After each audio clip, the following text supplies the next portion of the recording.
Luísa Olmedo é analista de inteligência comercial, né, da Apex Brasil, junto com o Pedro Piá, né, que o Pedro estava desenvolvendo um estudo no final do ano passado, começo desse ano, sobre Nigéria, desenvolvido em parceria com a Euromonitor. Então, esse material já está disponível pela Apex Brasil, né, nos canais de acesso, né, a estudos de mercado da agência, né, mas nós vamos disponibilizar no final, né, do evento de hoje os links, não só para acesso a esse estudo, né, da Nigéria, mas também outros estudos e ferramentas de pesquisas de inteligência comercial para que todos possam ter acesso, né, principalmente no momento aí tão necessário, né, de replanejamento, um momento de revisão das estratégias, né. Então, a equipe de inteligência, né, e aí, aqui hoje presente com a Luísa, mandou esses materiais previamente para nós, então, ao final do evento, nós encaminharemos um link para que vocês tenham acesso, né, às apresentações que a Luísa fará, né, então, uma parte vai ser primeiro uma introdução sobre a África, né, e alguns impactos da crise, né, no continente africano, e na sequência ela vai falar um pouquinho sobre o mercado nigeriano, tendo como referência o setor da Abimap, né, então biscoitos, massas, né, a Luísa depois pode até fazer alguns comentários, mas nós não incluímos, e até um feedback nosso da Abimap, para a equipe da Apex, né, em relação ao segmento de massas na Nigéria, porque há um impedimento legal no país para importação, né, de macarrão. Continua, eu chequei essa semana, continua de pé. Inclusive massas instantâneas, inclusive macarrão instantâneo. Isso, então. E esse segmento acabou que a gente não fez uma análise aprofundada, né, apesar de ser um segmento importante no país, né, na Nigéria, até porque nós não poderíamos aproveitar como uma oportunidade de negócios, né, para o setor. E também a gente acabou incluindo a parte de cereais matinais e bolos, né, bolos industrializados, né, bolos prontos.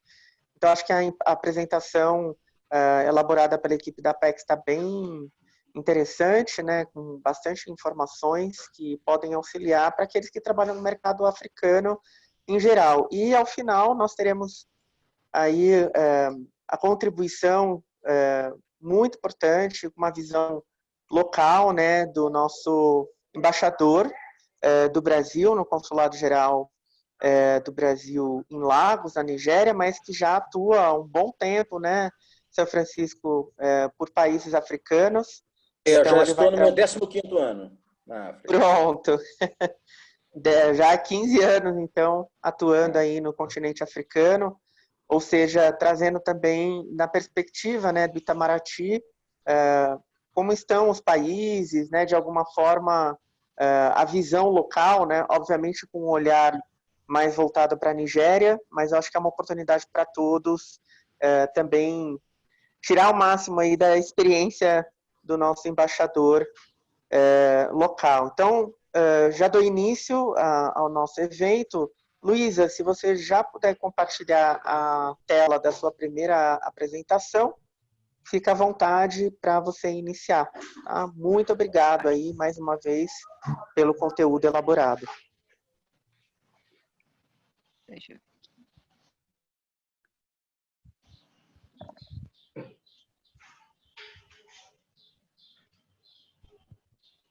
Vocês estão vendo a minha tela?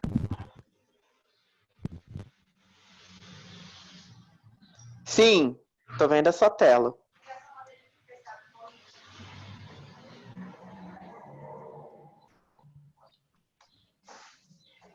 Aí você pode projetar mesmo, como uma apresentação. Isso, perfeito. Agora sim. Vamos ver como está ali. Agora está certo, então tá ótimo.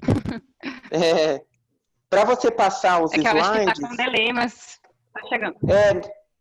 Não, sem problemas. Isso, você já viu aí, né? No cantinho inferior à sua esquerda, né, você vai passando. Então, por favor, fique à vontade. Então, como o Rodrigo já me apresentou, eu sou Luísa Olmedo, eu sou analista de inteligência de mercado da Apex Brasil, e eu trabalho no núcleo de América Latina e África. Como ele também falou, eu não estava diretamente alocada para esse esforço do trabalho de estudo sobre Nigéria, do mercado da Bimap na Nigéria, mas aí eu entrei esse ano para a gente complementar essa apresentação justamente com um escopo maior, abrangendo outros países africanos, do mercado africano como um todo, para dar uma introdução do mercado na África. E nesse momento, mais do que qualquer outra coisa, a gente precisa considerar também os impactos da pandemia nesses mercados. Então, meu esforço aqui é trazer uma introdução para esse estudo e informações complementares a ele também. Vocês conseguem ver a minha tela inteira? Ela não fica cortada? Porque para mim ela está cortada pelo próprio Zoom. Não, eu enxergo bem, tá inteira para mim. Eu estou enxergando a tela praticamente inteira. Fica só o quadradinho inferior direito ali, mas que não afeta. Eu também estou enxergando inteira. Se der 2 cliques em cima da tela, ela pitch zoom, assim, fica bem legal, tá inteirinho. Isso, e eu tô vendo no celular, então eu tô participando hoje no celular, eu tô vendo... Você deu um clique. Tá, beleza. Perfeito. Então vamos começar aqui. Então, sobre os impactos da Covid-19 na África. A gente pode ver que é o continente menos afetado pela pandemia. Hoje em dia, esses dados eu tirei na segunda-feira, então já está um pouquinho desatualizado, mas quase 85 mil casos, menos de 3 mil mortes, sendo que é um continente que tem quase 20% da população mundial e tem menos de 2% dos casos, é destacado, né, o quanto essa epidemia ainda não está na África. Ou aí uma questão de ainda não está, ou e vai estar no futuro próximo, ou realmente pelas características do próprio continente que talvez diminuam essa disseminação da doença. A gente pode ver ali que os países que são mais afetados pela pandemia é a África do Sul, Egito, Marrocos e Argélia, sendo que Egito, Marrocos e Argélia estão no norte da África e são mais conectados com a Europa e Estados Unidos. E a África do Sul também é um grande hub do continente. Então, faz sentido, né, essa concentração de casos. Além disso, a gente pode considerar que esses números talvez sejam consequência dos poucos testes que o continente tem, de modo geral. Mas, se não for isso, pode também ter a ver com a população jovem. Afinal de contas, a idade média na África é de 19 anos, mais ou menos. 60% das pessoas têm menos de 65 anos. Isso pode ser um fator, ainda não existem comprovações científicas sobre essa demografia da doença, mas pode ser um fator de impacto, principalmente em relação às mortes, né? E então, de maneira geral, um menor contato com os epicentros da doença, por enquanto, explicam esses números menores e essa distribuição entre as regiões do continente mais ou menos afetadas. Além disso, os países africanos eles tomaram medidas para conter a pandemia fora da China, logo no começo, que a pandemia saiu da China. Ruanda, por exemplo, foi um dos primeiros a implementar confinamento. Logo que eles tinham 20 casos confirmados, eles já implementaram confinamento, fecharam fronteira, interromperam voos internacionais. A África do Sul também tem sido muito elogiada pela gestão da crise, impondo regime de isolamento bem rígido e proibindo voos internacionais.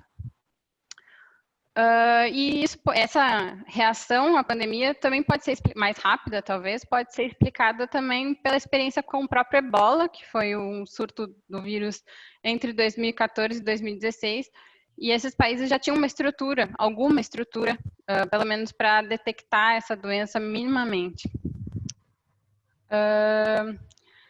E aí, caso no futuro a gente perceba que a África vai entrar num patamar parecido com os outros continentes, principalmente a América Latina e a Europa, a gente vai ver muitos desafios maiores, inclusive, nesse continente, do que a gente tem visto até agora. considerando que a maior parte da população africana urbana vive em favelas, o que vai dificultar a implementação da quarentena. Ainda tem a dificuldade de alguns governos africanos realmente imporem bloqueios e lockdown, porque às vezes eles nem controlam partes do território. E além das questões de infraestrutura mesmo, de saúde, de saneamento, a quantidade de médicos na África é mais ou menos 6 vezes menor do que na América Latina e 12 vezes menor do que nos países da OCDE. E para a África subsaariana como um todo, por exemplo, existem menos de 2.000, ou pelo menos isso é um dado de abril, tinham menos de 2.000 ventiladores, respiradores, em funcionamento em hospitais públicos nos 41 países da África subsaariana, sendo que 10 países dessa região não tinham nenhum ventilador. Então, caso a pandemia tome proporções maiores no continente, pode vir a ser, sim, um problema bem grave. A questão é que o que a gente tem visto até agora, por todas essas características do continente, tem se mantido bem atrás em números de contaminados e mortes. Então, os impactos econômicos dessa pandemia no continente, apesar de não ter sido tão afetado em termos da própria doença, os mecanismos econômicos vão fazer com que o continente como um todo sofra economicamente, de qualquer maneira. A previsão de crescimento do continente antes da pandemia era de 3,6%, então a média do continente, e sendo que a previsão para o mundo todo antes da pandemia era de 3,3%, então já estava num patamar acima, e agora pós-pandemia a previsão é de uma queda de menos 5,1%, o que vai significar a primeira recessão em 25 anos para o continente. Aí os cálculos de perda ainda não são muito incertos, mas seria alguma coisa entre 37 e 79 bilhões de dólares em perdas produtivas no continente. E os principais canais para esse impacto macroeconômico seriam principalmente pelo preço das commodities que são exportadas pela região, principalmente petróleo e minérios, que as principais economias da região exportam, né? África do Sul com minérios, Angola e Argélia com petróleo. Além disso, a alta dos próprios preços dos importados, inclusive alimentos, e que também tem muito a ver com a desvalorização cambial que esses países vão sofrer, estão sofrendo, e fuga de capitais, a redução drástica das remessas estrangeiras e a redução do turismo. Por exemplo, a África do Sul, ela já perdeu, em março, mais de 1,7 bilhão de dólares que saíram do portfólio de investimentos do país. Então, nesse momento de incertezas, a saída de capitais de países em desenvolvimento acaba repercutindo bastante nessas economias. De qualquer forma, a previsão de que o crescimento africano ele volte para os níveis positivos em 2021 e permaneça abaixo dos níveis de crescimento entre 18 e 19. Então, a gente vai ver um crescimento, provavelmente uma recuperação econômica nos próximos anos, mas vai ser lenta. Aí, alguns agravantes para a macroeconomia da região,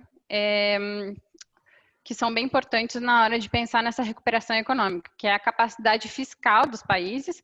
Ela é bastante limitada. Os países eles já têm uma receita pública abaixo da média. Por exemplo, a média dos países africanos é 19% do PIB de receita dos governos. E no Brasil isso é 30%. Então, eles já tem uma restrição orçamentária que também tem a ver com a própria dívida pública desses países. Então, na hora de reagir com medidas anticíclicas, eles já vão ter menos espaço fiscal para isso. E por isso, então, as medidas que eles forem tomar têm que ser muito bem pensadas e muito bem articuladas para que consiga dar um impulso que a economia precisa. Além disso, as economias são altamente informais, com muitas pequenas e microempresas. Estima-se que elas criam 80% do emprego no continente, e o setor informal representa cerca de 55% da própria economia da África subsaariana. Então, vai ser difícil conseguir prover, né, o estímulo necessário para esse tipo de economia que não é formalizada e que é muito fragmentada. E vai ser, então, um desafio para os governos conseguir expandir essa rede de proteção social também para os próprios trabalhadores que vão ficando desempregados ou diminuindo a renda. Então, é por isso que vai ser um desafio a mais para o continente. Além disso, essa queda no crescimento e essa queda no PIB é ainda mais problemática num continente em que a população continua crescendo a um ritmo muito maior do que no resto do mundo. A população cresce em média 2,7% ao ano no continente, na média do continente. E então essa queda no PIB ela ainda é mais sentida porque ela reverbera por uma população cada vez maior. E outro fator muito relevante na África, sobretudo, e que tem muito a ver com o setor de vocês, é a questão da insegurança alimentar, que vai ser outro que está sendo um problema, né? A própria vulnerabilidade da cadeia produtiva faz com que essa crise seja um problema ainda maior na África, que é um continente, de maneira geral, importador de alimentos. E que sofre muito mais com a desvalorização cambial, com esses picos de preços de alimentos. Então, aqui sobre o setor de alimentos, algumas tendências, não especificamente só na África, mas de maneira geral, a gente percebe que o setor vai ser um dos que mais vai crescer em comparação com outros setores que vão ser muito impactados por essa pandemia, até porque alimentos têm uma demanda pouco elástica, então, e agora com essa tendência a estocar alimentos e tudo mais, as previsões são que o mercado de alimentos embalados e de comidas frescas vai crescer. Além disso, tendências no curto prazo também são o aumento da compra direta, né, nas mercearias, nos supermercados, e a tendência é estocar comidas não perecíveis e enlatados, e também uma busca maior por alimentos mais nutritivos, com essa ideia de aumentar a imunidade, inclusive em frente à própria doença. No médio e longo prazo, a gente vai ver vai ficar ressaltada essa vulnerabilidade das cadeias de suprimento de alimentos, e aí a tendência é que os países busquem mais autonomia na sua produção alimentícia. Então, a tendência é que tenha um aumento da produção local de alimentos, inclusive pela mecanização do campo, para os países que tiverem, né, dinheiro para investir nisso, e com regras mais rígidas de rotulagem, buscando concentrar mais no Made in Africa, nesse sentido aqui. Os países que são importadores vão tentar diversificar os fornecedores internacionais e aumentar os seus estoques estratégicos para conseguir lidar com as flutuações de preço. E aqui a gente começa, então, uma análise mais específica do setor de vocês, que é massas, pães, bolos e biscoitos na África. Eu fiz esse recorte de 14 SH6 específicos, são 6 de massas alimentícias e 8 de pães, bolos e biscoitos. Então, toda a análise estatística a partir daqui vai ser baseada nesses 14 SH6. Eu fiz isso eu pedi dicas pro Rodrigo e ele falou, foca em massas, pães e biscoitos, que são o nosso forte na África. Então, eu achei que essas informações iam ser as mais úteis para vocês. As análises aqui também são todas do continente inteiro, é o agregado dos 54 países da região, sempre trabalhados nesses 14 SH6 específicos. Então, vamos começar.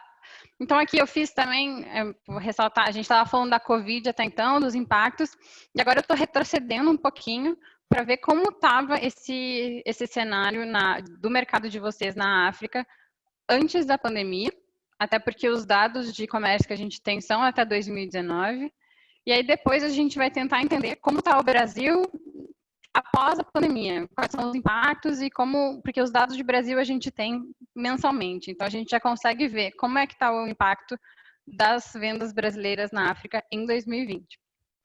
Mas acho que é importante a gente passar primeiro pela foto antiga para ver como estava e quais eram as tendências. Até porque, como o continente não está sendo tão afetado, pelo menos diretamente pela doença, acho que é bastante relevante a gente ver os dados até 2019. Então, começando aqui pelas importações totais africanas, a gente pode ver que teve um pico em 2017, e aí nos últimos 2 anos tem tido uma baixa.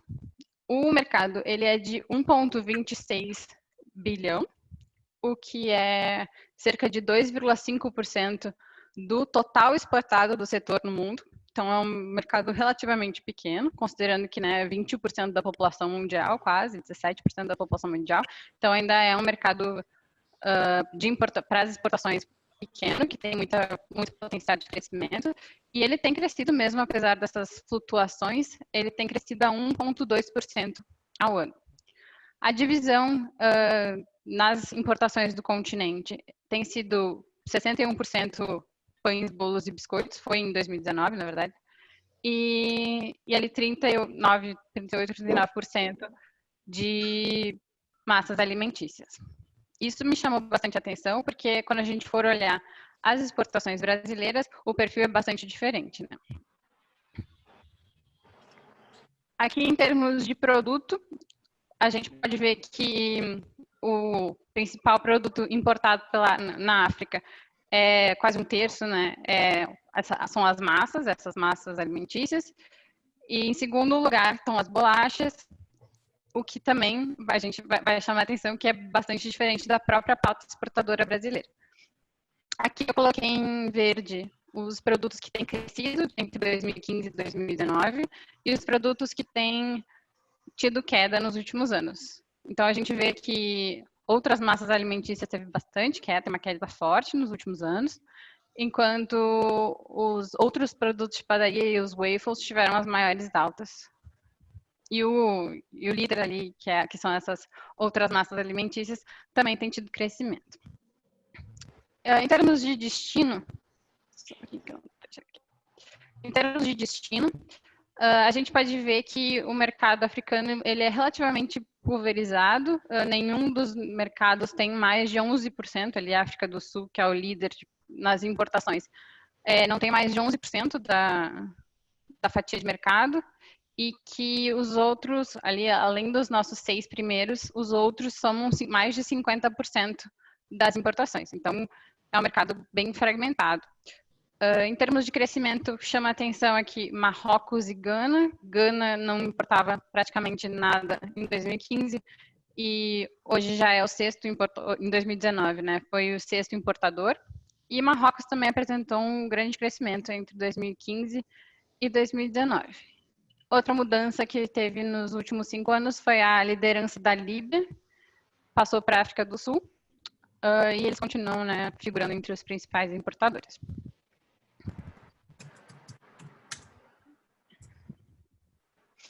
Em termos de origem, né, os nossos competidores na região, o principal e disparado é a Turquia, que tem quase 1/3 do mercado desses produtos na África. E tem crescido muito, né? 10%, mais de 10% ao ano de crescimento anual entre 2015 e 2019. Em segundo lugar, África do Sul e Índia. O que destaca também esse perfil de importação dos africanos que está cada vez mais voltado para países em desenvolvimento. Então, a gente vê que dos 5 maiores, 3 são países em desenvolvimento, chama bastante atenção, talvez por essa estratégia de diversificação dos seus próprios fornecedores dos países africanos. O Brasil mantém mantido uma participação bem pequena e flutua pouco. Então, em 2015 era um pouquinho mais de 1%, em 2019 um pouquinho menos de 1%. Aqui em termos de dos produtos. Agora a gente vai passar para a parte de exportação do Brasil. Então, como está o retrato das exportações brasileiras até 2019 para a África? Aqui eu selecionei por produto, então o nosso grande destaque na África são as bolachas, biscoitos e adicionados de edulcorante, que é o 190531. É um produto que corresponde a 68% das vendas brasileiras na região, sendo que, quando a gente analisou lá o mundo, era 27% da pauta mundial. Então, a gente percebe que a gente está bastante concentrado nesse produto, que não é simétrico, né, à pauta mundial. Em segundo lugar, estão as waffles e wafers, que também estão bastante acima da média mundial. A gente vende 23% das nossas vendas são nesse produto, enquanto para o mundo é menos de 9%. E em terceiro lugar estão essas misturas e pastas, que são 3,5% das nossas vendas, mais ou menos parecido com o que está na pauta mundial. Um produto que não está no top 3, mas que chama atenção, são essas outras massas alimentícias não cozidas nem recheadas, nem preparadas de outro modo, que representam apenas 0,7% das vendas do Brasil. E no mundo, na pauta mundial, ela representa 32%.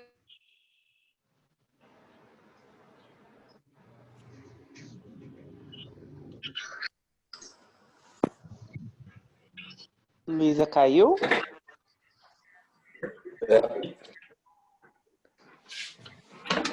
Luísa? Parece que ela caiu, sim. Até para fazer uma complementação, né, no trabalho de coleta, ela vai retornar, né, para contribuir os códigos SHs, né, que ela estava analisando, só para acrescentar, né, para aqueles que não são do setor, o código 190219 é o de macarrão grão duro, né, é o macarrão tradicional que é consumido praticamente em todo o mundo, né? No Brasil, nós temos uma tendência de consumo de macarrão que a gente chama do macarrão grano mole, ou macarrão com ovos, né? Que é o macarrão do nosso dia a dia, né? Praticamente todos nós, brasileiros, acabamos consumindo esse tipo de macarrão, porque ele é mais acessível, né? Porque, em tese, ele também é mais atraente, né, no aspecto do paladar, porque a gente já está habituado a consumir o macarrão mais mole, né? Então, a gente tem em termos de vantagem competitiva, nós somos mais competitivos nesse tipo de macarrão do que no macarrão grano duro. Porém, como a Luísa bem disse, né, em termos mundiais, o macarrão grano duro, ele é o mais consumido no mundo todo, mas nós não somos tão competitivos no mercado internacional, como, por exemplo, países como a Turquia, né? Não é uma novidade, né? Infelizmente, mas a Turquia é um competidor assim voraz. Eles são muito fortes, né? Em especial na África e na América Central, né? América Caribe também. Oriente Médio, eles estão presentes assim, em boa parte dos mercados em que a gente atua. A única região do mundo em que a gente tem uma presença mais forte, né, e a Turquia ainda não está tão forte ainda, né, a gente sempre coloca essa palavra ainda, porque eles são realmente bem agressivos comercialmente, é a América do Sul, né, então é onde o Brasil consegue se fazer mais presente, mas acho que Luísa, para você retornar aí, né? Eu estava fazendo uma contribuição. Imagina, Rodrigo. Acontece. Muito importante essas contribuições. Experiência prática é tudo, né? Então... não, e até porque é aquilo, né? Eu espero que vocês estejam conseguindo me ouvir. Isso, não, e os códigos NCMs do nosso setor, eles atrapalham um pouco a nossa avaliação, porque muitas vezes eles não são claros, né? Por exemplo, esse código 190531 de biscoitos, né, bolachas e biscoitos, para você ter uma ideia, eu acho que deve ter mais de 30 tipos de produtos diferentes nesse código, né? Porque todos os tipos de biscoitos e bolachas estão inseridas nele, exceto aqueles que são cobertos de chocolate, ou que tem algum tipo de cobertura, né? Então, a gente tem, por exemplo, alguns biscoitos que tem glacê de limão, né? Enfim, mas se ele for um biscoito sem cobertura alguma, ele vai cair nesse código. tirando os wafers, né? Então, quando a gente fala de waffle e wafer, o Brasil é bastante competitivo no wafer, né? A gente tem uma indústria de fabricação, né, de wafers muito relevante, competitiva, né? E por fim a parte de misturas, que aí só para fazer um adendo, né, misturas para pães, para bolos, né, para, enfim, né, utilizado também em casa, mas também no food service, né? E o pão de queijo acaba sendo incluído nesse código. Infelizmente a gente não tem um código específico, né, para o pão de queijo. Então, em termos de mercado internacional, quando a gente analisa o 190120, principalmente do ponto de vista da exportação, além das misturas tradicionais, né, a gente também tem um pão de queijo nesse código. Então, é só para fazer esse adendo, por favor, pode continuar. Muito obrigada. Então, eu acho que vocês, então, já que a gente estava nesse slide, acho que a gente está mais ou menos na mesma página, eu estava falando, então, dessa diferença justamente desse SH6, que para o mundo é quase 1/3 do mercado, e para o Brasil é só 0,7%. Isso se reflete também na nossa proporção de biscoitos e massas, né? Os biscoitos são nosso forte e as massas têm uma proporção bem menor.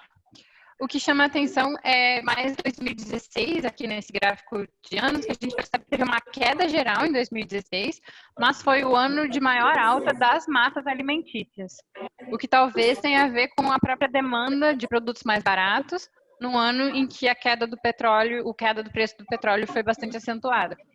Então, talvez o próprio mercado de massas seja o que vai responder melhor nesse momento à crise da pandemia. Luísa, se você quiser fechar o seu vídeo, talvez até para não correr o risco. Se você fechar, talvez melhore. Fica à vontade. Você acha que está melhor agora? Talvez não corte tanto. Tá. Assim, não tá cortando tanto, mas até para você não... Não, até para você não cair, entendeu? Porque aí não vai puxar tanto a sua internet. Sim. Então tá, vamos lá. Então aqui as exportações para a África por destino. Aí aqui eu separei os pães, bolos e biscoitos das massas alimentícias. Para os pães, bolos e biscoitos, que são mais de 95% das nossas exportações, o nosso principal mercado é Angola, com uma queda acentuada entre 2015 e 2019. E depois temos vários outros que são mais pulverizados, né? Aí Líbia chama atenção, Moçambique, países, né, de língua portuguesa, Cabo Verde, Guiné Equatorial e aí África do Sul com 1,9%. É um mercado que tem caído, ele teve uma queda de mais de 8% de 15 a 19, mas é um mercado de 12,6 milhões. Dentro, né, claro, do mercado total, que é de 1,2 bi, a gente percebe que a gente tem bastante potencial ainda, tem bastante margem para crescer.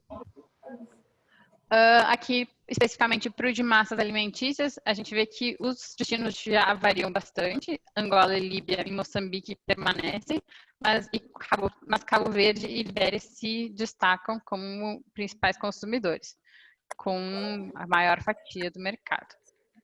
Cabo Verde com uma queda pequena, Libéria, também é importante ressaltar, né, que são mercados pequenos, então a oscilação é grande e aí a gente perde um pouco a noção com essas estatísticas de porcentagem. Mas no agregado a gente pode ver aqui quais são os mercados. A Angola, que teve uma queda importante, mas o mercado é muito menor, né? Em 2019 a venda foi de um pouco mais de $200 mil. Então aqui chegando em 2020... Pessoal, algumas pessoas estão com o áudio aberto, por favor, fechem o áudio para não atrapalhar a Luísa, eu agradeço, por favor. Desculpa, Luísa. Obrigada. Então aqui eu chego na parte da apresentação que a gente volta então para o foco coronavírus e 2020 especificamente. Aí eu convido vocês a acessar o nosso site da Apex, aqui painéis de inteligência.apexbrasil.com.br, vocês vão encontrar essas informações lá. E aí aqui eu trouxe para gente dar uma olhada como está o mercado de pães, bolos, biscoitos e massas alimentícias na África como um todo, nesses primeiros meses. Esse painel aqui, a gente chama de painel Covid, ele mostra só esses 4 primeiros meses. A gente vai atualizando à medida que os dados vão saindo, então daqui a pouco, no começo de junho, a gente já vai ter os dados de maio, mas por enquanto a gente está trabalhando com os dados até abril, e os recortes são uma comparação dos primeiros 4 meses de 18, 19 e 20. E aí a gente tem uma ideia de como está reagindo. Aqui a gente tem um mapinha também dos casos de Covid. A gente percebe que no continente africano realmente começaram a aparecer mais casos em abril. Então, o impacto de janeiro, fevereiro e março não vai ser tão grande. Mas a partir de abril já tem mais casos e provavelmente vai refletir no comércio também. Aqui, no geral, dos 14 SH6 analisados, vocês estão me ouvindo, né? Tá. Dos 14 SH6 analisados, a gente teve uma queda das exportações de 12,6%, que foi mais de 517 mil dólares. Então, aqui vocês vão poder, se vocês acessarem lá o site da Apex, vocês vão poder brincar com esses números. Aqui, por exemplo, eu estou selecionando a África inteira, são todos os países, e aí vocês podem selecionar por complexo, por subsetor, chega até o nível de subsetor. Então, vocês podem escolher os países que vocês querem analisar e que interessarem mais de vocês. Aqui eu peguei um agregado também de todos os países africanos e separei pelos subsetores. Então, para pães, bolos e biscoitos, a queda foi de mais de 14%, mas quando a gente analisa massas alimentícias, o crescimento foi mais de 162%. Então, talvez, como até o Rodrigo já tinha comentado, massas alimentícias são alimentos não perecíveis e estocáveis, né? Então, eles tendem a ter uma alta nesse período de crise. E fica bem perceptível aqui nesses gráficos.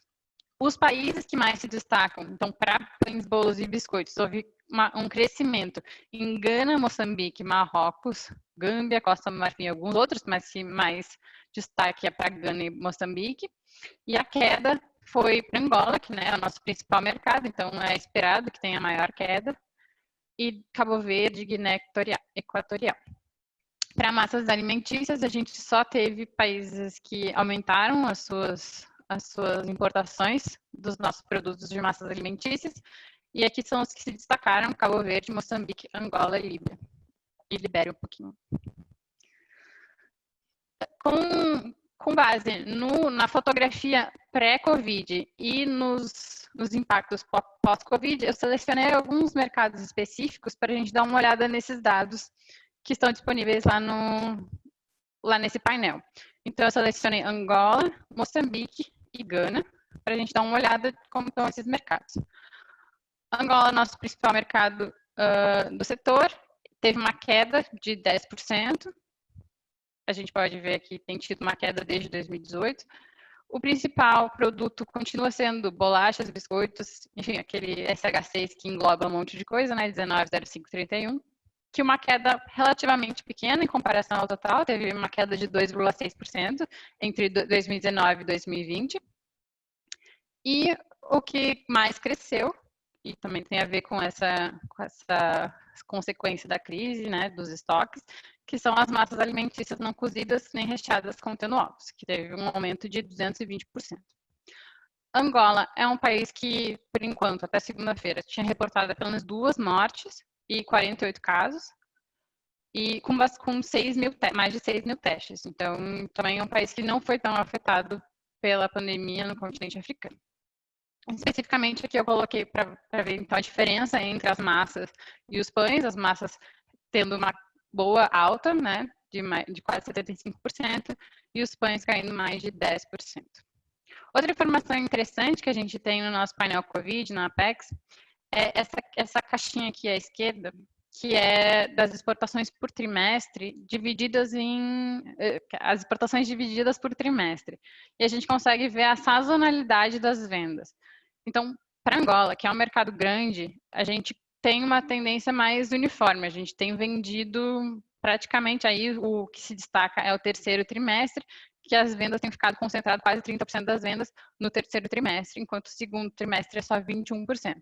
Isso é um dado interessante para a gente ver, caso as vendas estejam caindo muito nesse primeiro trimestre, ou subindo muito, uma variação muito grande, é bom a gente olhar essa sazonalidade para entender quando a gente tem maiores chances de compensar essa venda perdida nesse primeiro trimestre.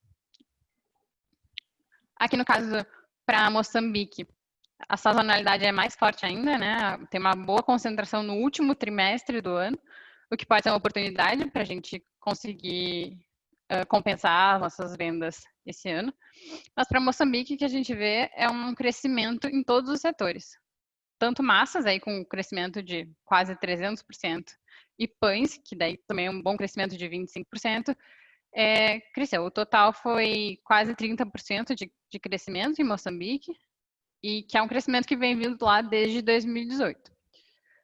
E o produto que mais se destaca em Moçambique é de waffles e wafers, que cresceu, e é o principal produto exportado para Moçambique hoje, que cresceu 106% entre 2019 e 2020.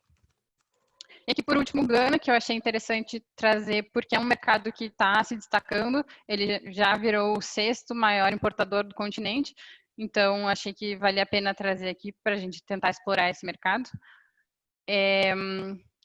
Aqui para massas alimentícias a gente não tem vendas, mas para pães, bolos e biscoitos a gente vendeu $90 mil, o que não é muita coisa, mas pode ser um princípio de uma boa parceria de negócios. E aí os produtos que a gente vende, só 3 produtos para Gana, que são esses SH6 aqui, e bolachas e biscoitos, o 1905 também é o nosso principal produto nesse mercado. E com isso eu encerro essa introdução aos mercados africanos para massas alimentícias, pães, bolos e biscoitos. E vocês vão cansar talvez um pouco da minha voz, eu vou passar pelas principais conclusões do estudo que foi feito em parceria da Apex com a Euromonitor sobre Nigéria. Então, que seria apresentado pelo meu colega, que infelizmente não pode estar com a gente aqui hoje.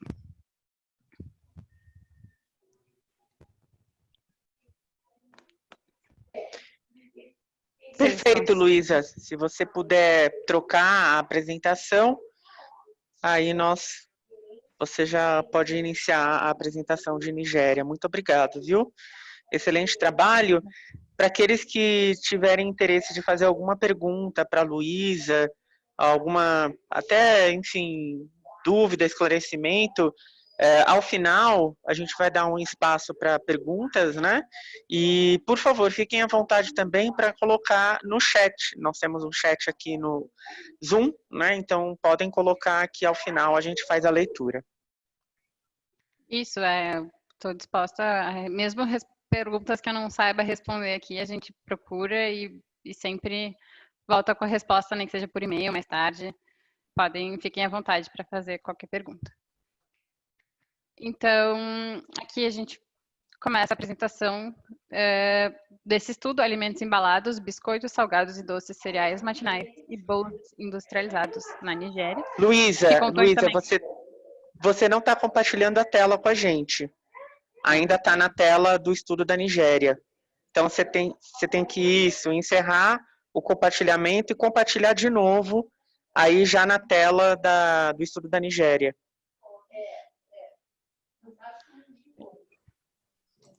Funcionou? Perfeito, perfeito.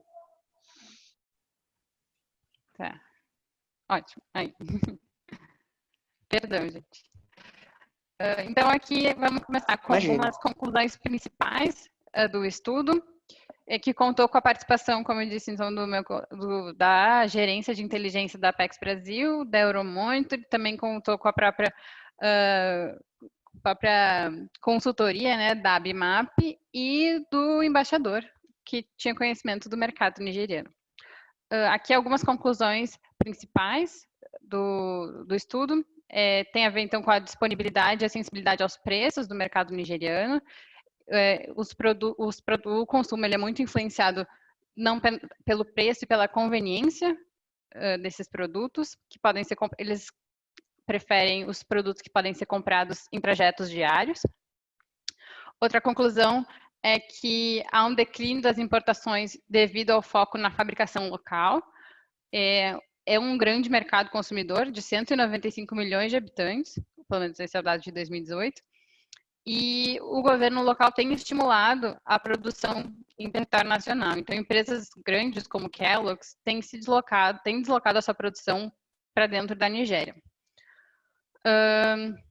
Era esperado esse estudo, ele foi produzido com dados de 2018 e de 2019, foi publicado no final do ano passado, ou no começo desse ano, se eu não estou me enganada. Então, não previa, né, Covid e pandemia, e tinha, então, essa expectativa de... Isso, é. E tinha expectativa de recuperação econômica depois de um período de incertezas econômicas, né, já vinha uma queda do preço do petróleo, que é o principal produto de exportação nigeriano, então, e previa uma recuperação e o aumento do preço do petróleo, que não vai ser uma realidade, pelo menos não no curto prazo e provavelmente não no médio prazo.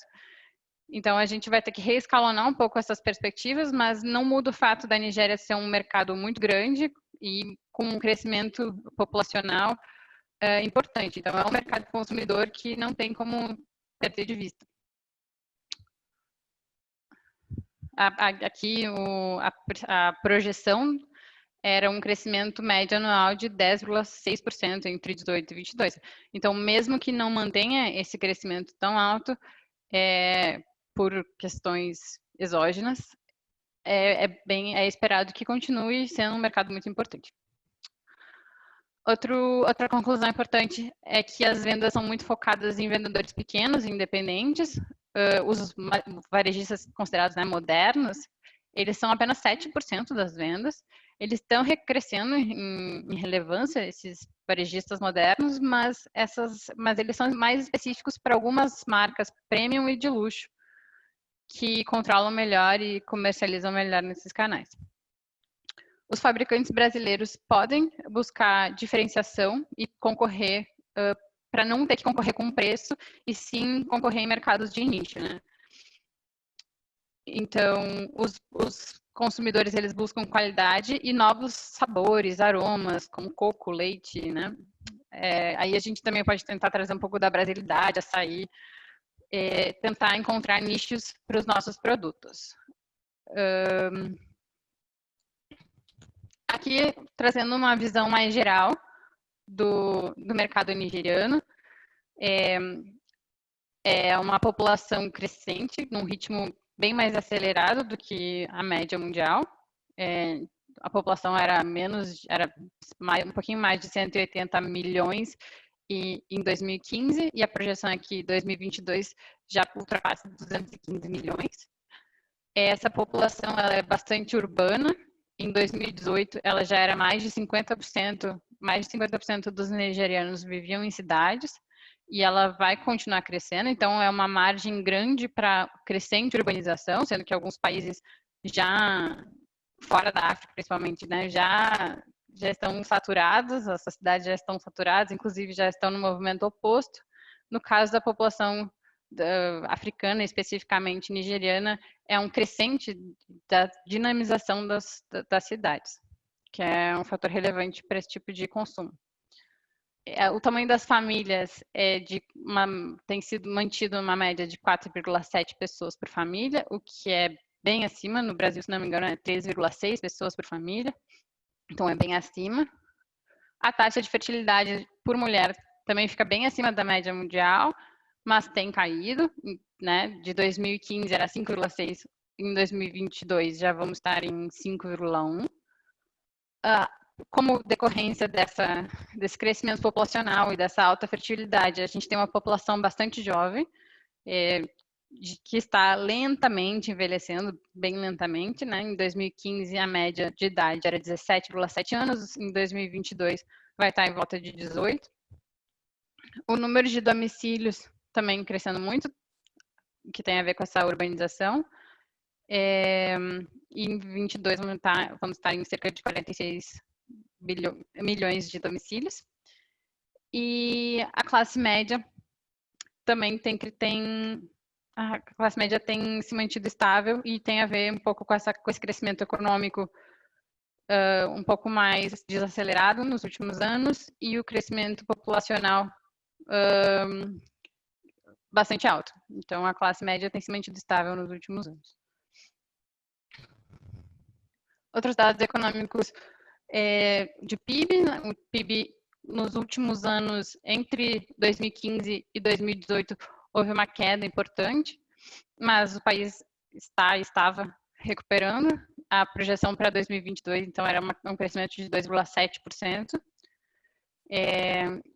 E agora, com a pandemia, provavelmente esses dados estão um pouco defasados, mas ainda assim a projeção é de uma recuperação econômica, mesmo que seja mais lenta. A renda familiar média disponível tem sido mantida relativamente estável.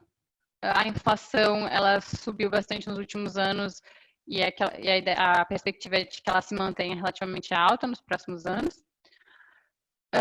Na questão de facilidade de fazer negócios, a Nigéria é relativamente mal classificada, né?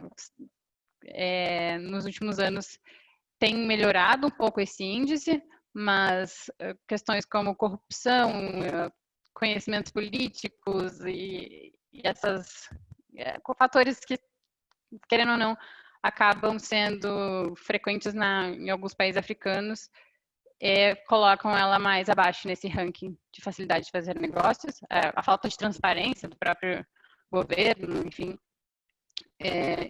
acabam impactando esse índice. Outro índice é o de competitividade global, que também tem se mantido mais ou menos estável, né? O índice de confiança empresarial, esses três índices também revelam basicamente essa mesma faceta nigeriana, que é um pouco a dificuldade de entrar e fazer negócios sem conhecer o mercado, sem ter algum conhecido no governo, enfim, facilidades mais escusas, assim. E em termos de investimento estrangeiro direto, tem decorrência da queda do preço do petróleo. Houve uma queda nos últimos anos e a gente ainda não tem projeções para os anos futuros.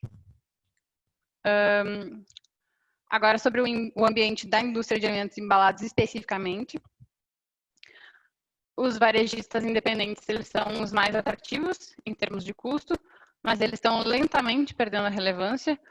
Os varejistas que são aqueles mercados de rua, os quiosques, que são a imensa maioria das vendas no continente africano como todo, mas especificamente na Nigéria, elas continuam relevantes, mas na medida em que hipermercados e supermercados eles oferecem mais comodidade e mais variedade de produtos, eles estão crescendo lentamente. Então, esse próprio crescimento populacional e urbanização cria um novo tipo de consumidor que impulsiona esses supermercados e hipermercados modernos com essas características de maior conforto. Então, essa modernização e essa urbanização que vai impulsionar o mercado de varejo nos próximos anos.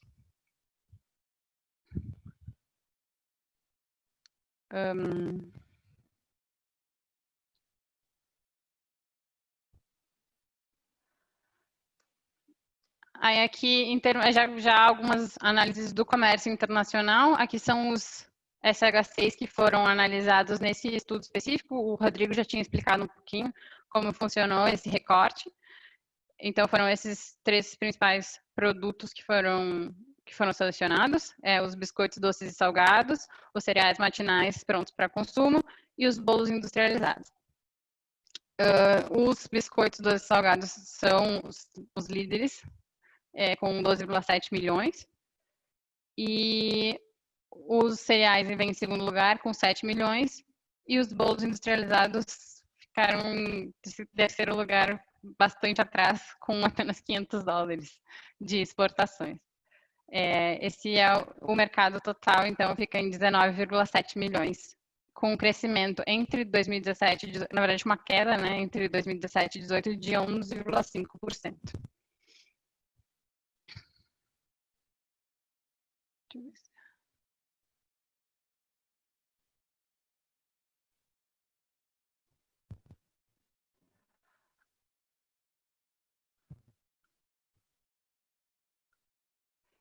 Então, aqui, as importações nigerianas dos códigos SH analisados na tabela foram de 25,2 milhões em 2016 e subiram para 17 e caíram para 19,7 milhões em 2018. E essa taxa foi, então, de 11,5% de queda. O maior declínio no consumo desses produtos, na importação desses produtos, foi em 2017, com uma queda de 14,5%. E o destaque dentro desses produtos é a expansão, é o produto à base de cereais obtidos por expansão ou fermentação, o SH 190410. Esse foi o maior destaque, que foi 41,9% das importações em 2018. Então, a gente vê que ele é um consumo de importação bastante concentrado em um produto. A principal origem foi o Reino Unido, em 2018, que concentra 20,8% das importações nigerianas. Em segundo lugar, veio a China, com 12,6%, e em terceiro lugar, a Itália, com 12,3%, e em quarto lugar, a Dinamarca, com 11,6%. As exportações dinamarquesas, elas oscilaram bastante, apesar de, em 2018, ser o quarto principal fornecedor. Em anos anteriores, ela não exportava nada. Então, é um outsider, assim.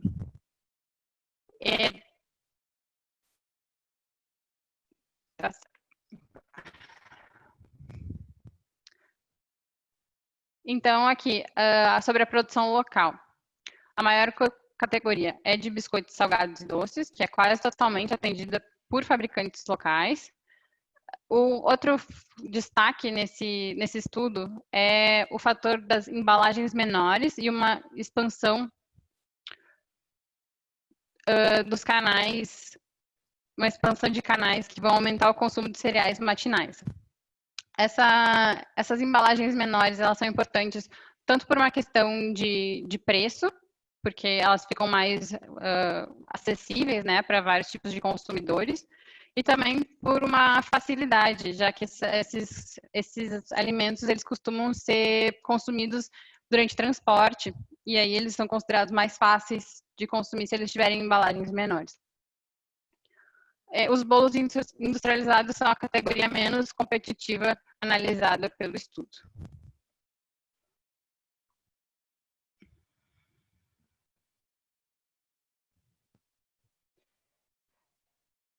Então, aqui no total do mercado de todos esses alimentos, houve uma queda entre 2015 e 2018, e a projeção, pelo menos até o momento do estudo, era de um crescimento até 2022, um lento crescimento. Aí, espera aí, que acho que só um pouquinho.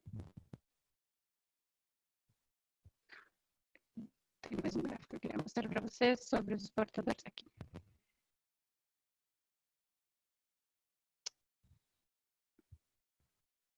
Você está com dificuldade de passar isso? Não, já consegui. Tinha dado uma trancada, mas eu achei que tinha ido ao contrário, mas tudo certo.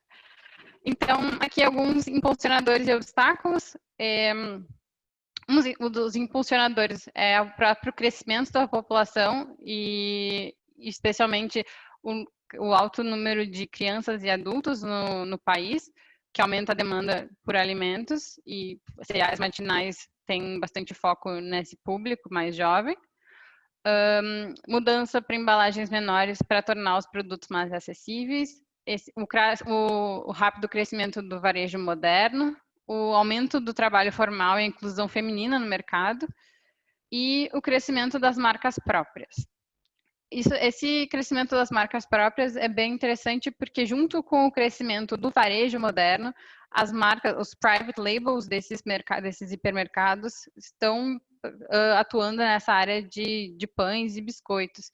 E eles fazem produtos que são mais acessíveis, com preço mais acessível, mas considerado de alta qualidade. Então, é uma boa maneira de se inserir no mercado por meio dessas marcas próprias. Obstáculos são a percepção de baixa qualidade por parte dos consumidores, uma queda do poder de compra, especialmente entre a classe mais baixa, a infraestrutura deficiente, a política tributária, que incentiva a produção local e desencoraja a importação, e o fato de que os consumidores são muito sensíveis ao preço, e isso gera grandes desafios para as empresas. Aqui a análise de mercado por setor. Então, a gente percebe que os biscoitos doces e salgados tenderiam, né, a ter uma recuperação lenta até 2022, não alcançando os índices de 2015. Por outro lado, os cereais matinais prontos para consumo passariam o patamar de 2015 e atingiriam 275 milhões de dólares. Já os bolos industrializados, que é uma fatia bem pequena, teria uma pequena alta, depois da baixa desde 2015, recuperaria mais ou menos o patamar de 2015 a partir de 2021. Em termos de concorrência, aqui a gente pode ver os 5 principais concorrentes nesse setor, que juntos controlam uma grande fatia do mercado. E alguns muito conhecidos, né, os grandes. Essa Olam International é a maior na Nigéria. E em segundo lugar, a Sumol Foods, desculpa, eu não sei se eu sei reproduzir o nome das marcas, mas enfim. Playdies ou Playdies, Kellogg e a Cereal Partners Worldwide. Aqui, cada marca, as principais de cada setor, né, de cada categoria. Então, para cereais é a Kellogg, e para biscoitos doces salgados é a Olam, e para bolos industrializados só tem essas duas marcas, que é a UAC of Nigeria PLC e a Top Crust Bakery. Já nas outras existem outros competidores internacionais, inclusive. Sobre a rede de distribuição e como funciona a distribuição desse produto, são as 3 fases, né? A primeira de fabricantes, distribuidores e varejistas. A média de margem para os fabricantes é entre 25% e 35%. Para os distribuidores fica entre 20% e 30%.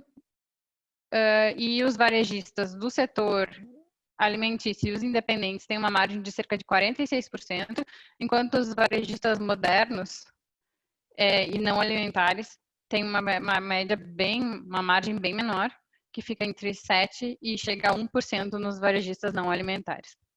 Isso é um fator bem relevante em termos da própria estrutura econômica nigeriana, que esses varejistas do setor alimentício, os independentes dessas feiras e mercados abertos, quiosques, que eles consigam revender os seus produtos com uma margem relevante que permita que eles mantenham seu ganha-pão, mas ao mesmo tempo que eles consigam repassar para o consumidor preços acessíveis, porque o consumidor é muito sensível ao preço. Então é preciso equilibrar esses 2 fatores. O varejista que mantém a sua margem e o consumidor que consiga o seu preço mais em conta. E a solução, depois de 2015, para muitos produtores, acabou sendo diminuir a qualidade do próprio produto para garantir que o produto fosse chegar com um preço final atraente para o consumidor. E aí isso pesou bastante na qualidade do produto, né, com o corte de custos em matéria-prima, a qualidade do produto foi bastante afetada. Então, aqui os fabricantes são as empresas que fabricam alimentos embalados na Nigéria, os distribuidores são esse vínculo entre os fabricantes e os varejistas, E aqui os dois tipos de varejo que a gente encontra na Nigéria, que são os independentes e, e outros do setor alimentício, e os modernos, que têm tido um crescimento bem rápido nos últimos anos, mas que são mais voltados para os produtos e as marcas mais premium. Eles não competem tanto no preço, e sim nesse nicho de mercado. E aí, por fim, as oportunidades e desafios do mercado nigeriano. Então, as oportunidades são esses crescentes interesses do consumidor em biscoitos com diferentes ingredientes ou sabores, de maneira que os produtos brasileiros poderiam tentar encontrar nichos para os seus sabores, açaí, enfim, os nossos produtos conhecidos no Brasil, e levar para a Nigéria. Outra oportunidade é essa demanda por uma variedade de produtos. Então, os varejistas modernos, esses hipermercados que têm crescido a um ritmo interessante na Nigéria, eles têm procurado produtos com sabores diferentes. E esse posicionamento premium tem sido um destaque nesses hipermercados, e pode ser uma opção para os produtos brasileiros que não querem competir em preço, e sim em nicho.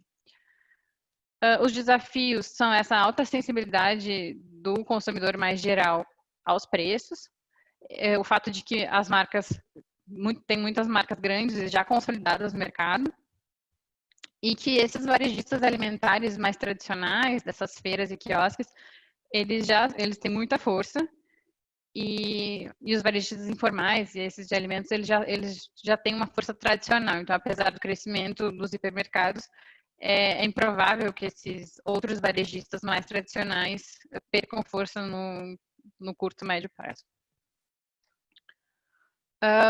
Então, o que a gente tem em conclusão é a importância dessa exploração de nicho, especialmente também desses mais saudáveis e naturais, que podem ser também ofertados nesses hipermercados. A percepção de que os produtos importados têm alta qualidade, isso é um fator também a ser explorado. E a maior concorrência dentro dos varejistas modernos, tem produtos de tudo que é canto, e então é oportunidade para inserção de novas marcas e de novos produtos. Desafios é a dependência de promoções e preços baixos, de novo a questão da sensibilidade ao preço, o aumento da fabricação local, que então esse incentivo do governo à produção local faz com que a fabricação local seja cada vez maior, e a questão dos distribuidores exclusivos.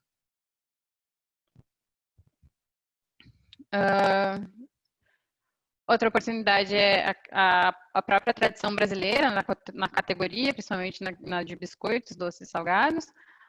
Outra oportunidade seria a marca própria, e por meio dos hipermercados também, de novo. E posicionamento como item de especialidade. O desafio é o prazo curto dos alimentos, o pouco conhecimento e a familiaridade do consumidor, e que é quase um mercado único, único player. É que aí estava falando sobre o bolo, né?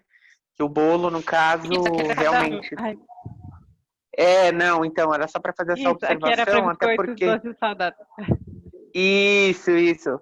Até porque no último item ali, quando menciona a parte de bolos, né, os fabricantes que estão presentes no mercado são nigerianos, né? Então, quando foi feita a coleta desse estudo, né, pela Euromonitor, né, e nós acompanhamos, é muito interessante observar o crescimento dessas empresas na Nigéria, que apesar do segmento de bolos ele ser ainda um nicho do mercado, né, o que a gente observou, né, nas conversas com a equipe da Euromonitor, né, que fez o levantamento desses dados, foi que existe uma oportunidade interessante nessa categoria, porque ela ainda é pouco conhecida. Então, é aquela história, né? É um segmento que ainda é pouco explorado, mas que não existe impedimentos em termos de hábito de consumo da população que possa facilitar, vamos dizer assim, a melhor introdução desse produto no dia a dia dos nigerianos, né? Ou seja, então as empresas precisam explorar, mostrando, né, em que momento do dia pode ser consumido, né? Como que você pode utilizar o bolo industrializado numa sobremesa, por exemplo, né? Ou seja, trazer informações para o consumidor local de como aquele produto pode ser interessante para ser introduzido no dia a dia, no cotidiano local, né? Então, é só para fazer essa contribuição aí nessa parte de bolos, que apesar do montante ainda ser muito baixo, tem esse potencial de desenvolvimento. Obrigada, Rodrigo. Então, na verdade, aqui esse pouco conhecimento e familiaridade do consumidor pode acabar virando uma oportunidade, não um desafio, né?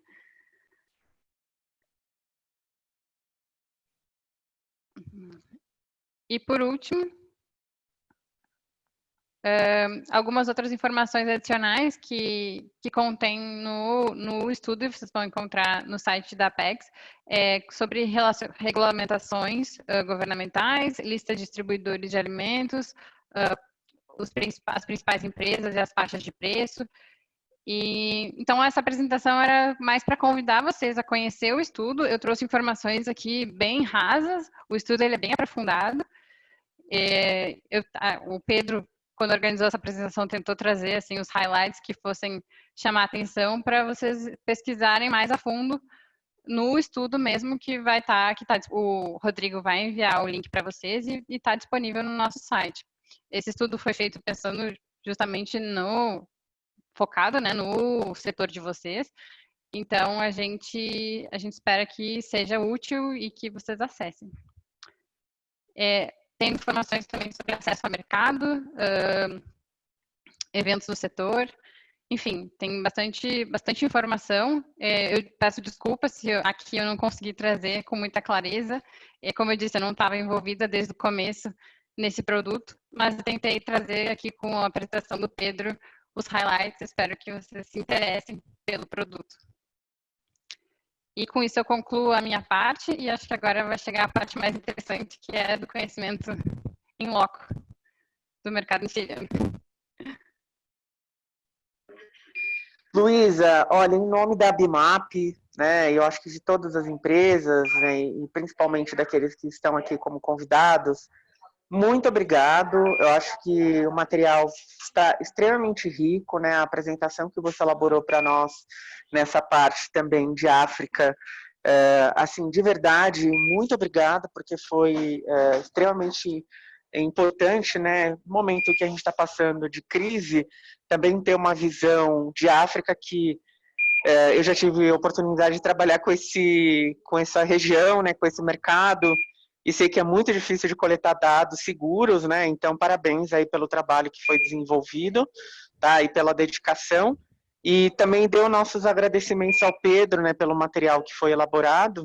E certamente todos vão receber o link para que vocês possam baixar o estudo da Apex, né? De Nigéria para os produtos do nosso setor, né, da BIMAP. E convido, né? Aqueles que não fazem parte do setor da BIMAP, mas que tenham interesse de conhecer um pouco mais desse material que foi desenvolvido em parceria com a Aeromonitor, para que vocês também possam ter acesso, né, que é realmente um material bastante rico, considerando novamente aí a dificuldade de coletar dados seguros de qualquer país na África, né, realmente é bem complicado. Talvez a única exceção seja a África do Sul, né, mas enfim, então agradeço mais uma vez aí, Luísa, pela colaboração e contribuição de vocês, né, nesse nosso webinar. A Luísa vai ficar com a gente mais um tempinho aí, aguardando a nossa finalização, até para responder perguntas, então fiquem à vontade para trazer algumas perguntas, questionamentos.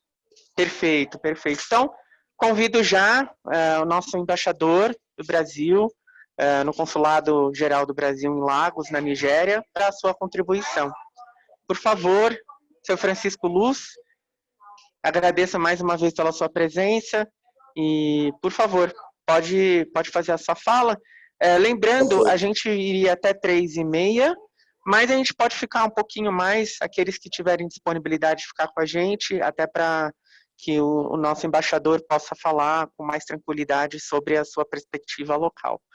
Obrigada mais uma vez pela sua participação, embaixador. Ok, Rodrigo, muito obrigado pelo convite. Queria dar os parabéns à Luísa pela apresentação. Eu cortei algumas coisas aqui do que eu pretendia falar, áreas que ela já cobriu, para tentar diminuir um pouco, encurtar a apresentação e deixar mais espaço para o debate, né? Acho que vai ser talvez mais enriquecedor, principalmente para os representantes das empresas que tiverem perguntas específicas. Eu pretendo me apresentar rapidamente, falar um pouco do comércio em geral com a África, começo com a Nigéria, falar do ambiente de negócios na Nigéria e o serviço que o consulado pode prestar no apoio aos exportadores brasileiros. É o seguinte, eu sou diplomata de carreira, eu saí do Instituto Rio Branco em dezembro de 83, trabalhei em Brasília, inicialmente por 4 anos, depois servi em Buenos Aires, em Havana, em Washington, voltei a Brasília, depois saí para a África do Sul, Moçambique, onde fiquei 3 anos, Moçambique, onde eu fiquei 5, e o meu primeiro posto como embaixador em Dar es Salaam, na Tanzânia, onde eu fiquei 6 anos, e eu cobria a comunidade da África Oriental, os 5 países da África Oriental, né? Quênia, Uganda, Burundi e Ruanda, e também era embaixador em Seychelles e Comoros. Depois eu fui para a Jordânia, onde eu fiquei até outubro do ano passado, quando eu saí para assumir o consulado em Lagos. A Nigéria foi, entre 2011 e 2014, o principal parceiro comercial do Brasil, com comércio bilateral superando 10 bilhões de dólares, né? O comércio com o continente vem caindo desde 2011 também, quando atingimos as nossas exportações atingiram 12 bilhões e o comércio como um todo 25 bilhões. Desde aí veio ladeira abaixo, fechamos ano passado com 7 bilhões e um comércio global de volta de 14, 15. Quer dizer, nós perdemos muito espaço para a Índia, para a China, para a Turquia, para os europeus, basicamente. Então, é um continente que a gente deve voltar a explorar, é um continente que vinha crescendo até o Covid, nós não sabemos agora como vai ficar a situação depois da pandemia, é preciso analisar com cuidado, mas é um continente que vinha num ritmo de crescimento, esse crescimento deve diminuir, mas eles devem retomar em breve. Eu acredito que aí 2, 3 anos eles já devam voltar ao azul e retomar esse crescimento. A Nigéria, historicamente, ela tem um interesse no Brasil muito grande. Acho que poucas pessoas sabem disso, mas os reis iorubás estavam entre os 5 primeiros que reconheceram a independência do Brasil em 1822. E eles, em seguida, pela existência, né, de descendentes nigerianos do Brasil, iorubás, fulanis, ibos, que foram levados ao Brasil como escravos e depois retornaram ao continente, né, geraram um interesse muito grande no Brasil. O Brasil é visto pela Nigéria como o país que eles gostariam de ser. Eles se julgam que eles estão no Brasil dos anos 70, anos 80. Então, eles veem o desenvolvimento do Brasil como um modelo a ser seguido por eles. Então, existe uma facilidade de entrada no mercado nesse sentido. O problema é que o ambiente de negócios é muito complicado, né? O ambiente de negócios, a Luísa apontou como o ranking dos países com maior facilidade de fazer negócio. Eu acho que a Nigéria estaria no ranking negativo, né? No ranking de maior dificuldade de fazer negócio, provavelmente estaria entre os 10 mais. Mas não quer dizer que não é possível fazer negócio. Em geral, as regras, elas valem, elas não são para todo mundo. Você vê o banimento de importação de massas em qualquer deli ou qualquer supermercado que atende a uma classe alta, média alta, você encontra Barilla, de vela, qualquer coisa, biscoitos do mundo inteiro. Quer dizer, então, isso vale para as grandes vendas, né? Para venda em massa, para produtos que compitam com a produção local. Essa sim é protegida e ela é feita por grandes conglomerados, inclusive o Dangote, que é o considerado o homem mais rico da África. E você, então, tem esses pequenos supermercados que atendem a classe média alta, elas estão na mão de libaneses. E esses libaneses conseguem importar diretamente, ou via Líbano, ou via Dubai, ou via África do Sul. Esses produtos, você encontra carne brasileira, você encontra biscoitos Balduco em alguns desses supermercados, mas em quantidades muito pequenas. Eu acho que seria interessante ter um contato maior, a gente, nesse exercício, identificar importadores que tenham interesse, principalmente agora, com a taxa de câmbio favorável, de procurar produtos brasileiros em diversas áreas, né? Eu estava conversando com o Rodrigo na preparação para esse webinar, a possibilidade de a gente realizar algum evento lá no consulado. O consulado possui um bom auditório, e se a gente tivesse algumas amostras de produtos, a gente fazer uma reunião e fazer por videoconferência apresentações para esses importadores, uma coisa para o final desse ano, começo do ano que vem, porque a gente não sabe até quando vai. A Câmara de Comércio tinha um evento programado para 26 de junho, a Câmara de Comércio Brasil-Nigéria, né? Lá no auditório do consulado, e a gente provavelmente vai ter que cancelar. Mas, então, o interesse, esse mercado, essa dificuldade de mercado não deve impedir que a gente tente vender, porque a Nigéria deve ser, daqui uns 15, 20 anos, deve estar entre os 5 países mais populosos do mundo, né? A taxa de crescimento populacional é impressionante. Eles falam que a Nigéria, em 2050, deve ter 400 milhões de habitantes, e a cidade de Lagos por volta de 50 milhões. E em 2100, a população estaria beirando 1 bilhão, e com Lagos acima de 70, entre 70 e 90 milhões de habitantes. Então, é um mercado grande que merece a atenção de qualquer exportador. Eu acho que seria muito interessante ficar acompanhando essas tendências, né? E tentar localizar distribuidores ou importadores que tenham facilidades de acesso ao mercado. Acho que não cabe ao exportador brasileiro tentar vencer essas barreiras, mas sim ao importador local. E isso exige uma parceria que exige do exportador brasileiro paciência, os 3 P's, né? Paciência, perseverança e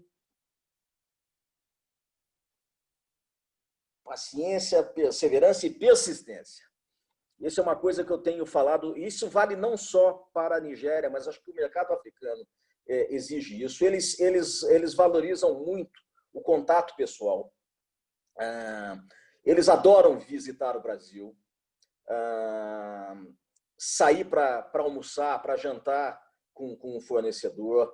Eles querem desenvolver um relacionamento pessoal só para depois começar a desenvolver um negócio. Então, isso é uma coisa típica da África, e também vale para o mundo árabe. Então, acho que é uma coisa que a gente precisa insistir nesse mercado. O mercado é grande, é um mercado que vale a pena. Nós, ano passado, exportamos muito pouco em termos globais, 560 milhões. Nós já chegamos a exportar 1,5 bilhão em 2008. Desde 2008, esse número só cai.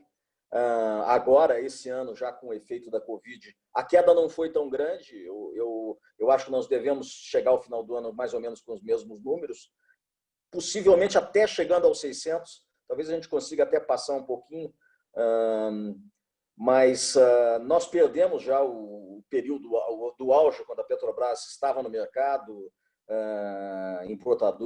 empresas grandes como a Andrade Gutierrez estavam lá, mas todas já saíram. Então, Embraer é a única que continua no mercado, já vendeu vários aviões para 4 empresas e agora fez uma venda recente, não sei como é que vai ficar, como vai ser afetada pelo Covid. Até agora não houve anúncio de nenhum corte, mas ela vendeu 13 aeronaves E-195, E2-195, que significa aí uma venda de 650, 700 milhões de dólares para a Air Peace, que é hoje a maior companhia privada da Nigéria. Com relação à competição, o nosso maior competidor hoje, globalmente lá na Nigéria, não é a China, mas é a Índia e os países europeus. A China não aparece entre os 5 maiores exportadores. E o Brasil é o 10º maior exportador. A China, nós vamos estar um pouquinho abaixo da China.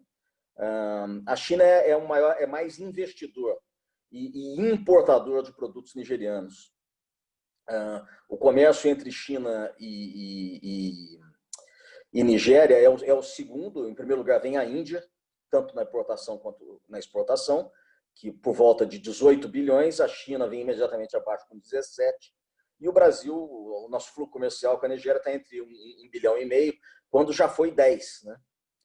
Já chegou a ser quase metade do comércio com a África, como um todo, né? E na medida que os poços da Petrobras, que a Petrobras explorava no Golfo da Guiné, foram se exaurindo, esse número caiu, e ano passado a exportação era de 15 mil barris dia e a Petrobras deixou definitivamente a Nigéria no final de dezembro, no dia 16 de dezembro, com o fechamento do escritório e a venda total dos ativos. A Nigéria tem um interesse muito grande no agronegócio brasileiro e que eles, como eu disse, é o modelo que eles gostariam de seguir. Nos últimos 3 anos, desde o governo Temer e agora no governo Bolsonaro, foi negociado um projeto que se chama The Green Imperative, ou seja, o Imperativo Verde, que prevê a concessão de crédito para que fazendeiros e nigerianos possam adquirir máquinas, implementos agrícolas, fertilizantes e extensão rural e assistência técnica no Brasil. 80% desse crédito, inicialmente é um crédito privado, organizado pelo Deutsche Bank, no valor de 180 milhões de dólares, e 80% desse dinheiro vai para equipamento, 20% vai para prestação de serviços. Isso deve reativar o comércio bilateral e pode ter efeito sobre outros setores, né? No setor específico de indústrias alimentícias, o interesse do governo é atrair empresas. Eles vêm fazendo isso desde 2008 e o governo Buhari ele precisa gerar emprego de qualquer maneira, então ele fechou as fronteiras. Alguns meses antes do Covid, as fronteiras com o Benin, com a República Centro-Africana, com o Chad, já estavam fechadas. Então, isso demonstra, e elas estavam fechadas para combater o contrabando de produtos alimentícios, principalmente o arroz. E nesse caso, eles não tiveram que fazer, quer dizer, com o Covid não houve mudança, ao contrário, justificou a manutenção do fechamento das fronteiras. E eles vêm, então, seguidamente, eles negociaram com a Kellogg, eles negociaram com o maior produtor de macarrão instantâneo do mundo, que é a Indomie, da Indonésia, a instalação de fábricas na Nigéria, e outros parceiros menores do Sudeste Asiático também se instalaram. Empresas da Tailândia e do Vietnã também produzem macarrão instantâneo. A japonesa Nissin, por exemplo, não tem. Não chegou. É um mercado gigantesco, eles adoram, muito mais do que a massa normal. O macarrão italiano, né, o macarrão grano duro, é uma coisa para a classe média alta e para a comunidade de expatriados. Então, são mercados nicho. E nós devemos, quer dizer, eu acho que as empresas brasileiras não devem desanimar, devem procurar esses nichos, mas eu acho que mais do que isso, a gente deve procurar distribuidores e importadores que possam nos ajudar a tornar essas exportações factíveis, porque eles têm o conhecimento de como colocar o produto lá. A gente tentar chegar e vai vender diretamente para os supermercados não deve funcionar. As cadeias de supermercado, o varejo moderno, como a Luísa colocou aí, hoje está nas mãos de... os grandes supermercados são sul-africanos, né? Spar, Shoprite, Game, e algumas cadeias locais, mas não tão fortes como essas grandes empresas. E os supermercados considerados de luxo são controlados 100% por empresas libanesas. Libaneses, descendentes de libaneses e nigerianos, né? Os libaneses chegaram à Nigéria há mais de 100 anos, né? Então, eles têm uma presença forte e eles controlam o varejo de luxo, não só na parte de alimentos, como na parte também de eletrodomésticos, móveis, cortinas, cerâmicas. Praticamente eles estão em todos os setores, hotelaria, são muito fortes, são umas 50 famílias que devem representar hoje aí uns 20% do PIB da Nigéria. Olha, eu acho que eu preferia encerrar aqui, agradecer novamente ao Rodrigo e responder as perguntas que eu acho que eu poderia atender mais ao interesse específico, né, dos participantes. Não sei o que você acha, Rodrigo.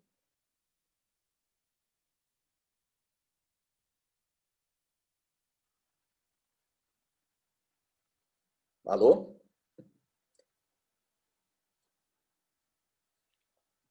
Alô? Pode falar, seu Francisco. Não, eu estou falando. Eu acho que eu prefiro parar por aqui e deixar para responder perguntas que houverem sobre... Então, perfeito. Eu gostaria até de aproveitar a oportunidade para trazer um apontamento do continente africano e avaliar, né, se o senhor poderia trazer algumas recomendações para as empresas, né, em relação ao continente africano, tendo em vista a sua experiência, né, nessa região. O que o senhor acha? Olha, a recomendação é essa: você precisa ter perseverança, paciência. Não, eu digo até, por exemplo, tendo em vista o que a Luísa comentou, né, por exemplo, de crescimento do varejo moderno, né, de inserção das empresas no varejo moderno, considerando... Isso é inevitável. Eu acho que esse crescimento é inevitável à medida que as cidades vão se urbanizando. Essas grandes cadeias de supermercados estão se instalando, né? Como eu disse, primeiro as sul-africanas, mas também outras empresas como HubMart, que são 100% nigerianas, começam a crescer e ter uma rede de distribuição nas maiores cidades, porque a Nigéria não é só Lagos, né? Lagos realmente são 22 milhões de habitantes. Em termos de geração de riqueza, estaria entre a 7ª e a 8ª maior economia da África. A Nigéria hoje é a maior economia. Não sei se vai se manter assim depois do Covid, tendo em vista a queda do preço do petróleo, e não sei se vão conseguir se manter, mas a tendência aqui é que se mantenham. E algumas cidades estão crescendo muito. Port Harcourt, por ser o centro do petróleo, o preço do petróleo deve dar uma retomada, quer dizer, se mantendo acima de $35, a Nigéria já estaria satisfeita, né, com um barril por volta de 35. O barril da OPEP hoje acho que está por volta de 26, né? Teria que voltar um pouco. A perda, principalmente de receita do governo, foi brutal. E eles não sei como... não há muita transparência, como você mencionou, nas estatísticas e tudo. Inclusive, tem pessoas, tem colegas meus lá, como o cônsul da Dinamarca, o cônsul da Holanda, que eles negam que a Nigéria tenha 200 milhões de habitantes, que eles acham que no máximo a Nigéria teria 140, que os dados foram... Como não há censo há 20 anos, né, que esses números estariam sendo inflados por motivos políticos, né? Então, e que a população estaria entre 140 e 170 milhões, mas de toda maneira é um número elevado, né? É o país mais populoso da África e hoje a maior economia da África, então é preciso estar atento a esse mercado. As redes mais formais, o varejo moderno, eles têm centrais de compras, é uma coisa mais fácil de tratar com eles e mais simples. Agora, o problema, por exemplo, é a procedência. O Shoprite o Shoprite, o Game e o Spar, eles tendem a comprar produtos locais e produtos sul-africanos. Você não vê muita variedade nesses supermercados. Você quer variedade, você tem que ir atrás dos libaneses. Esses sim compram do mundo inteiro. E os libaneses lá, a maioria dos donos libaneses tem parentes no Brasil. Então facilita muito. E estão loucos para visitar. Então eles querem talvez ser convidados aí para APAS, que não sei lá quando vai acontecer agora, né?